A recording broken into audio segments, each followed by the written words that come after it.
This all may boil down to what we might call the American dream and the pursuit of happiness. Yeah, American dream. That's one reason I moved here. Yo, what's good, guys? Calvin here. Today we're gonna be looking at common stereotypes about Americans. So I've been living in America for about 15 years, and I heard a lot of stereotypes about Asians, okay? Not much about Americans. If you are American and you are watching this video, be sure to leave it in the comment section below if any of these stereotypes that is mentioned in the video are true or not. Okay, I would love to hear like a different perspective. But yeah, hopefully you guys can get this video an early thumbs up. Really help out the channel, and let's get right in with the show. We all love to stereotype, to believe in or to cast forth oversimplified ideas about certain groups, and in today's case, a nationality. Is it really true that all Italians are passionate lovers and equally passionate about food? Do the Brits have stiff upper lips and bad teeth? Are Canadians simple, outdoorsy types with an enthusiasm for chopping wood? Well, today we are going to look at just one country. In this episode of the infographic show, Common Stereotypes about Americans. Don't forget to subscribe and click the bell button so that you can be part of our notification squad. The big, bold, brash American. How true is that? There is a stereotype that Americans are a big or fat nation. The stereotype is partly true if you believe the World Health Organization. According to 2015 data, the USA was the most obese Western nation in the world, but it only came 16th on the list, which included all the world's nations. The island of Nauru in the region of Micronesia came first on the list. Reports suggest Americans actually exercise a lot, but with a diet of fast food, high sugar intake, and supersized portions, US citizens will have a hard time running off the extra pounds. We might take bold and brash to sometimes mean arrogant and dismissive of other cultures. Who hasn't seen those viral video clips wherein Americans are subjected to global knowledge questions and come out looking like they know little about the world? According to the writer and habitually quoted academic Noam Chomsky, the average American knows a lot more about sports than global politics. The gas station attendant who wants to use his mind isn't going to waste his time on international affairs because that's useless. He can't do anything about it, said Chomsky, stating that people use their expertise where they think it counts. He also said to be critical and disobedient went against the grain, and so most Americans just join in the debate at the trivial level and know very little about deconstructing global politics. Someone writing on Quora said the education system, the TV media, are US-centric. She also pointed out that America is large enough to travel around extensively, and foreign travel can be prohibitively expensive. The State Department said in 2016 that 64% of Americans don't even own a passport. But then you could ask, with such a large and beautiful country, do they need one? Another stereotype related to lack of knowledge about other countries might be that Americans watch way too much television and that sometimes those shows are a tad mind-numbing. Well, Americans do top the list of being the most avid TV watchers in the world. According to a Recode article in 2016, the average American watches 4.3 hours of TV a day. The older generation more so than the younger generation, who prefer spending time using other devices. Dude, I think that might be true because of the rise of Netflix or Amazon TV. A lot of different subscriptions like Roku too. Roku is also really popular. Do you guys watch a lot of streaming TVs?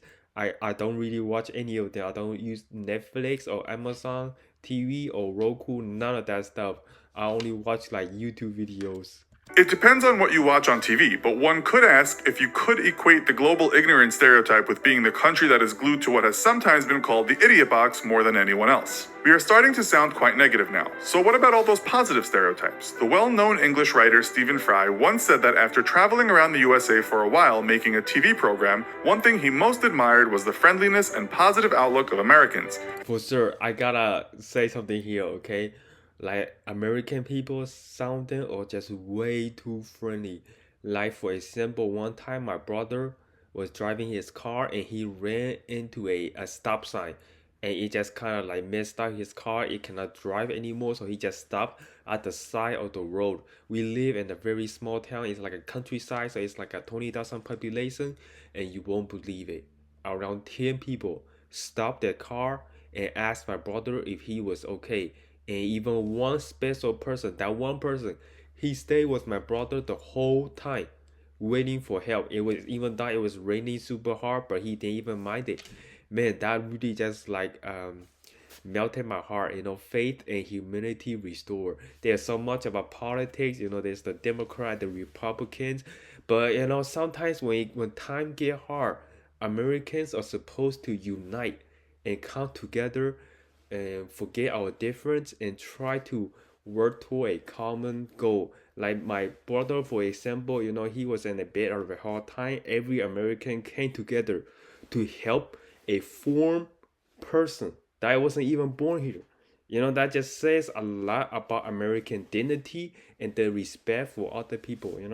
He extolled what he called American optimism, and that American people believed they could improve and do what they wanted to if they tried. This all may boil down to what we might call the American dream and the pursuit of happiness. Yes, American dream. That's one reason I moved here. American dream is like the most famous phrase around the world. Ever since I lived in China, a lot of people say, oh, you gotta move to America. That is where the American dream begins. That is one reason Elon Musk, the richest man in the world, he used to live in Africa. He moved to America with 2 suitcases full of books and $2,000 in his pocket to pursue the American dream. If you have the biggest dream in the world, you should come to America because it is the land of freedom and the best possibility for your dream to be alive. Yes. Are all Americans like this? A report by the United Nations Office on Drugs and Crime put Americans 8th on the list of most drug-addicted countries, noting that the prescription painkiller epidemic is presently very worrying. North America had the highest amount of drug-related deaths of all continents in 2015, with the report stating, in the United States, nearly 500,000 people are estimated to have died from drug overdoses since 2000. Just recently, the New York Times reported that drug overdoses in the US were rising faster than ever. Perhaps American optimism is partially true, but American OxyContin addiction undermines the positive outlook stereotype. What about guns? Americans love their guns, right? According to the Telegraph in 2016, Americans do indeed have more guns per person than any other country in the world. The data tells us there are 112.6 per 100 citizens, more than a gun for every person. Dude, I gotta say something about this too, okay? There's some bad sides about owning a gun. For example, some people that is crazy and they own a gun, they will take the gun and start shooting people. And there's some good sides. For example, if the government gets too strong or too aggressive, citizens, they can actually revolt.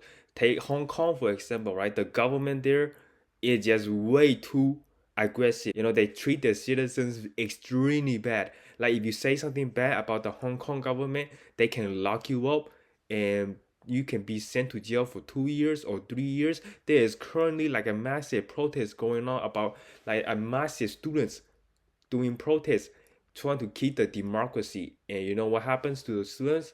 Every single one of them got locked up. It's different in America. You got guns. Like if the government did something that is pretty bad, you don't like it, you can actually defend yourself. So I actually like the amendment, the Second Amendment to the right to bear arms, which is pretty awesome, in America, where there's so much freedom and also right to bear arms. It's true that many Americans support the right to bear arms, but it's also true that many other Americans support tighter gun control or the banning of guns altogether. A recent Pew Research poll found that 52% of Americans support stricter gun control, while only 18% wanted less strict control. A Gallup poll in 2016 said that 76% of Americans said handguns should not be banned for all people, not including authorities, but 23% said they should. I think there's a solution to actually solve this problem because a lot of people are misusing the handguns, So guns don't kill people. People kill people. I think Americans, if they take it like a safety class in school that is offered in high school and stuff like that, the violence or misuse of guns can really dramatically decrease. You just gotta educate them. Think of every problem in the first principle thinking. What is the root cause of people misusing the gun?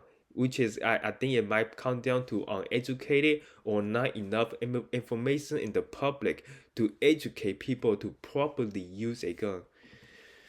An op-ed in the Huffington Post seems to agree with this assertion. Awareness of how personal actions impact others seems to be a weak point for Americans in general, said the writer. This translates to the perceived ignorant persona Americans abroad present, she added. There are many reasons put forward as to why this is, especially when abroad, but the main one is that instilled in Americans is not only a positive outlook, but also self-importance. People think they should be heard, and this also goes back to embracing freedom of speech and saying what the hell you want to say, goddammit. The This has sometimes been taken as rude in a situation where an American will complain about the service or food in a restaurant, but perhaps these people only think they are enjoying their right to do that. In Japan, there's a saying, hit the nail that sticks out, while in America it might be more applicable to say, be sure to make good use of your protuberance. This also might align with the stereotype of American patriotism. When British students asked American students questions about stereotypes, one Brit kid asked why Americans were so patriotic. Some American students didn't deny it and gave good answers. One student said, we are a major melting pot country. Rather than history or a common language that unites us, we are united by freedom, which is what it means to be American. It is, however, possibly a weak stereotype, as another student said he wasn't patriotic at all, and another called patriotism mere mob mentality. A Gallup poll said that in 2016, only 53% of Americans said they felt extremely proud to be American. This compares to 70% who said yes to that question in 2003. It said the younger generation was the cause of this huge change, which mirrors the mob mentality students' belief. Sometimes you'll notice in Europe there's a certain snootiness that Americans are not cultured. This to some extent could be true, as the United States is relatively new, and so we can't really credit the country for a renaissance of culture. But hold on, what about the great transcendentalist movement of the 19th century with its poets and philosophers that is making a comeback today against hyper-consumerist values? This later led to the free-spirited Beat generation and the books of Jack Kerouac. In music, America gave us the blues, originating from African Americans in the Mississippi Delta. It gave us New Orleans jazz. It gave us, to a large extent, the hippie 60s and the American Kool-Aid acid test. In New York in the 70s, we got disco, and following that came the hip-hop movement. Dude, and also, right now, Americans also give the world Drake, Nicki Minaj, Bruno Mars, a lot of good singers and writers. They are super popular in the world. I kind of like American music a lot ever since I moved here. Their culture is definitely very, very interesting. Throughout those years, writers vied to write the great American novels. Some of them, such as Joseph Heller, Philip Roth, and Toni Morrison, wrote literary masterpieces that will go down as books that changed the world. Can we really say that Americans are uncultured? So, what do you think of these American stereotypes? But yeah, guys, that is the end of the video. It was definitely a very, very interesting video. Hopefully you guys like my perspective. If you have any thoughts about it, make sure to leave it in the comment section below. And yeah, be sure to give this video a big thumbs up, and don't forget to hit that subscribe button, turn on the bell notification, and my social media link is in the description below. And yeah, my name is Kelvin. I'll see you guys next video.